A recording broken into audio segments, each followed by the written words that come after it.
A very good morning to all of you students. आज हम लोग जियोग्राफी को पढ़ने जा रहे हैं। जियोग्राफी में कौन से चैप्टर आज हम लोग को पढ़ना है? आज हम लोगों को चैप्टर नंबर 4 पढ़ना है। आज हमको कौन सा चैप्टर पढ़ना है? चैप्टर नंबर 4 पढ़ना है, मैप्स। तो मैप्स के बारे में आपको मैं बता दूं कि मैप्स का मतलब होता क्या है। बहुत ही छोटा सा चैप्टर है और छोटे से चैप्टर के साथ साथ बहुत ही मज़ेदार चैप्टर भी है जो आपकी डेली टू डेली लाइफ में यूज होता है। तो मैप का मतलब क्या होता है? मैप का मतलब होता है रिप्रेजेंटेशन, मीन्स किसी चीज़ को दर्शाना, प्रदर्शित करना। या हम ऐसा भी बोलें कि अर्थ के सरफेस को या अर्थ के किसी पार्ट को ड्राइंग के रूप में समझाना स्केल्स के फॉर्म में कहलाता है मैप।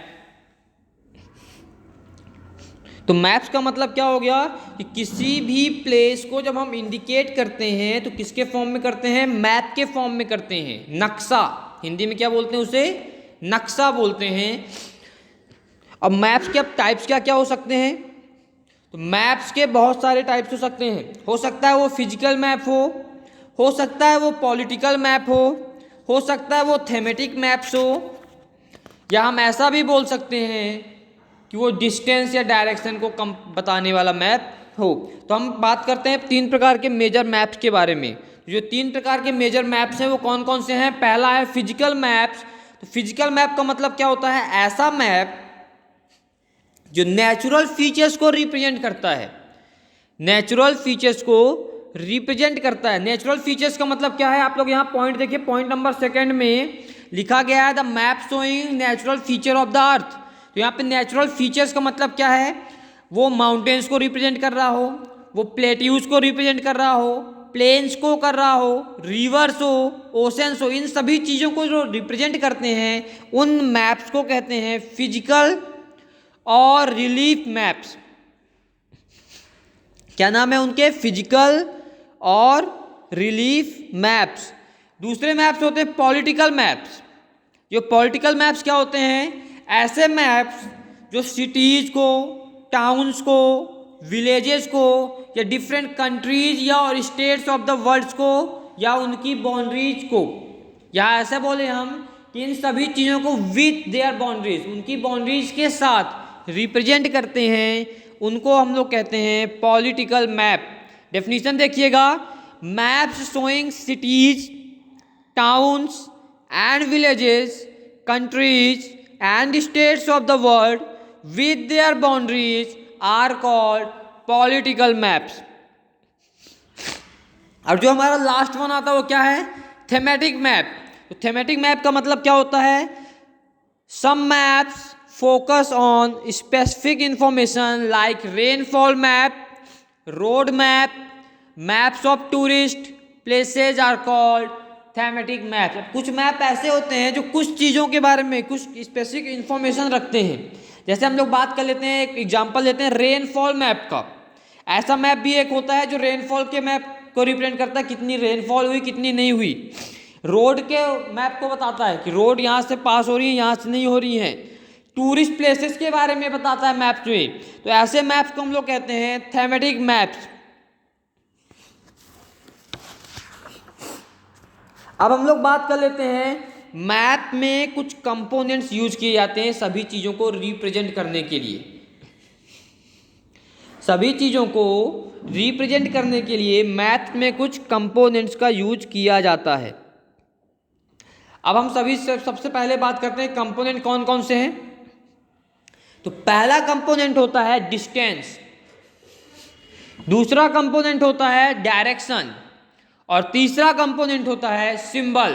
मीन्स मैप में हम लोग डिस्टेंस को रिप्रेजेंट करते हैं, डायरेक्शंस को भी रिप्रेजेंट करते हैं और सिंबल्स के फॉर्म में भी रिप्रेजेंट करते हैं।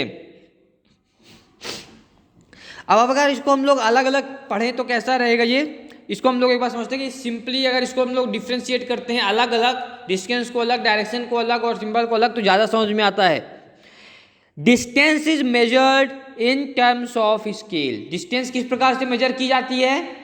स्केल के टर्म्स में। अब स्केल क्या होती है? हमने ये समझ लिया कि डिस्टेंस को मेजर करने के लिए स्केल का यूज किया जाता है। अब ये स्केल क्या होती है? Scale is the ratio between the actual distance on the ground and the distance shown on the map. Scale क्या होती है? एक रेशियो होता है, जो एक्चुअल में डिस्टेंस है ग्राउंड में, वो किसके रिस्पेक्ट पे? जो मैप में हम शो कर रहे हैं उसके रिस्पेक्ट में।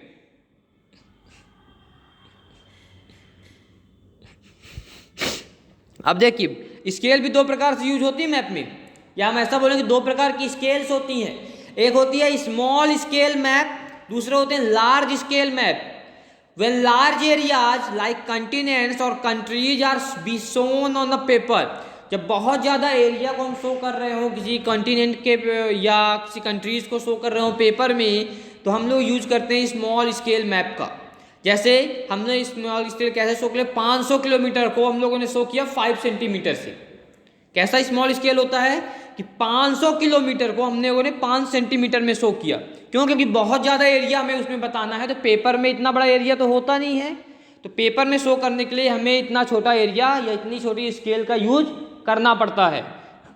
जब हम इस प्रकार के छोटे स्केल का यूज करते हैं कि बड़े डिस्टेंस को मेजर करने के लिए छोटे से डिस्टेंस में मैप में बताते हैं, तो हम उसे बोलते हैं स्मॉल स्केल मैप। अब जब हम लोग अपने विलेज या टाउन के छोटे से एरिया को पेपर में बताते हैं, तो हम क्या काम करते हैं? छोटी सी डिस्टेंस ही लेते हैं, बहुत बड़ी डिस्टेंस नहीं लेते। जैसे हम लोग 5 सेंटीमीटर में ही रिप्रेजेंट कर रहे हैं, बट अब 500 मीटर को रिप्रेजेंट कर रहे हैं। अभी 500 किलोमीटर रिप्रेजेंट कर रहे थे, अब 500 मीटर्स को ही रिप्रेजेंट कर रहे हैं, तो इसे हम लोग बोलते हैं लार्ज स्केल मैप। अब डायरेक्शंस की बात करें अगर, तो हम सभी को पता है कि डायरेक्शंस कितने प्रकार की होती हैं। मेन डायरेक्शन 4 होती हैं, साउथ, नॉर्थ, ईस्ट, वेस्ट। ये कहलाती हैं कार्डिनल पॉइंट्स। ये डायरेक्शन क्या होती हैं? Cardinal points. अब इनके इंटरमीडिएट डायरेक्शंस भी होती हैं, means south, west, north, east के बीच में भी डायरेक्शंस होती हैं।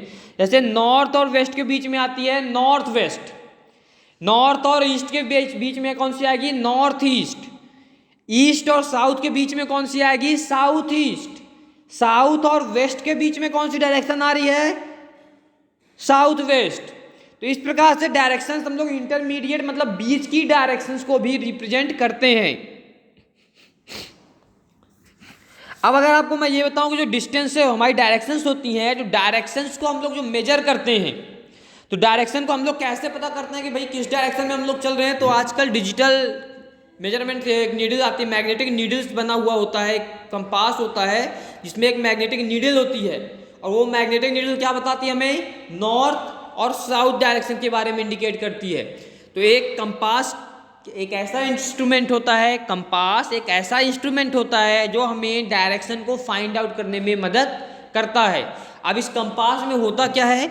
इस कंपास में एक मैग्नेटिक नीडल लगी हुई होती है, जो मैग्नेटिक नीडल हमें ये बताती है कि नॉर्थ डायरेक्शन कहाँ पे है और साउथ डायरेक्शन कहाँ पे है। जब हमें दो डायरेक्शन पता चलती हैं, नॉर्थ और साउथ, तो हम फिर उसके हिसाब से ईस्ट और वेस्ट पता कर लेते हैं।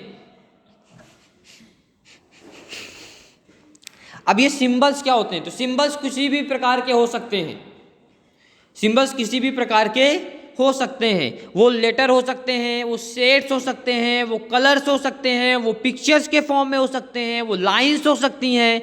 मीन्स किसी एक लिमिटेड प्लेस के बारे में इंडिकेशन देने के लिए हम सिंबल्स का यूज करते हैं। बहुत सारी अदर चीज़ें भी होती हैं, जैसे स्केचेज और प्लान।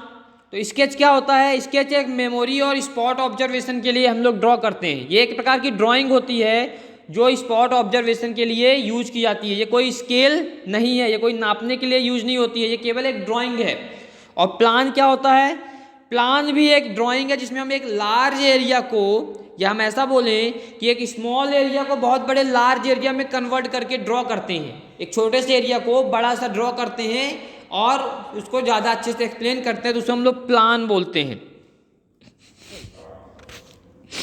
तो ये चैप्टर आपके चैप्टर्स में था, यहाँ से आपका चैप्टर फिनिश, और छोटा सा चैप्टर था और इंटरेस्टिंग चैप्टर था, आपके नॉर्मली यूज में आने वाला चैप्टर्स था। Okay students, thank you so much.